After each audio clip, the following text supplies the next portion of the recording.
TV series have always been around, but due to the rise of video-on-demand providers, they've gotten a huge boost over the past couple of years. More and more keep getting made with increasingly bigger budgets. Coming up with those million-dollar ideas is hard, so they've also started turning Hollywood movies into series.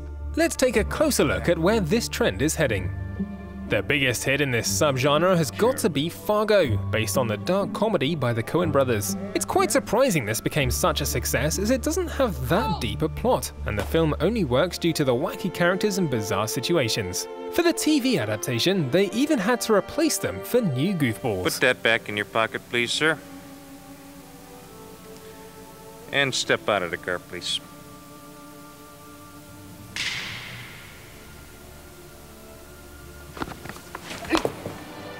Another interesting case of a movie turned into TV series is Stargate. The film was released in 1994 and spawned no less than 3 spin-off series, not counting a flopped animated one. Just like Fargo, the film wasn't a mega hit when released, but instead grew a cult following over the years. For Fargo, it took 18 years for the adaptation to arrive. For Stargate, it came just 3 years later. Then again, the alternative universe they created for the sci-fi flick did lend itself better for the small screen. Stargate was like so complicated to do because it had so many elements. It had very big sets, it had a very hard area to shoot in the sand dunes, it had a lot of extras. Also, it had a big amount, like more than 350 special effect shots, which is like a pretty big number for a movie. The list of TV spin-offs from motion pictures is pretty long. Just think of titles like Limitless, From Dusk Till Dawn, Minority Report, Terminator: The Sarah Connor Chronicles, Westworld, or 12 Monkeys. Some of those were really good, while others were pretty terrible. Take From Dusk Till Dawn for example. The movie's a great and original piece of work, while the series is mediocre at best.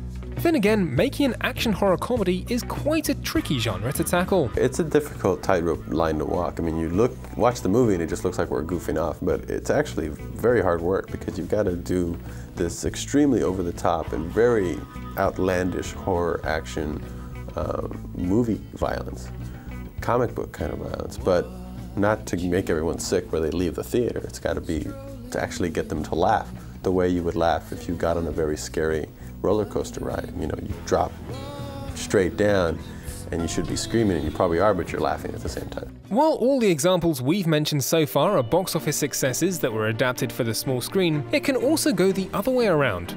The Divergent franchise was doing good at the box office. Well, the first one at least. Number 2 drew less people, while the third one is considered a big flop. Only thing is, the story hasn't ended and the studio doesn't want to let the fans down. So instead of making the 4th and final title that will cost them money, they conclude the plot with a TV series. Will it be a good idea? Only time will tell. Perhaps enthusiasts are better off just reading the Veronica Roth novels again, who still can't believe her books did this well. I mean, I remember wearing jammies in my mom's house while I was writing this, so it's not exactly like a recipe for success from the beginning. But no, I didn't expect it, but it's been a really wonderful surprise. The list of movies turned sequels is quite long, and there are both amazing and horrible adaptations among them. There are quite a few interesting cinematic premises and worlds we'd love to see TV spin-offs from. Our number 1 pick would be The Matrix, but making that one might be a bit expensive. Can you think of a couple you'd like to see? Like what you see? Subscribe to our channel for more exclusive clips.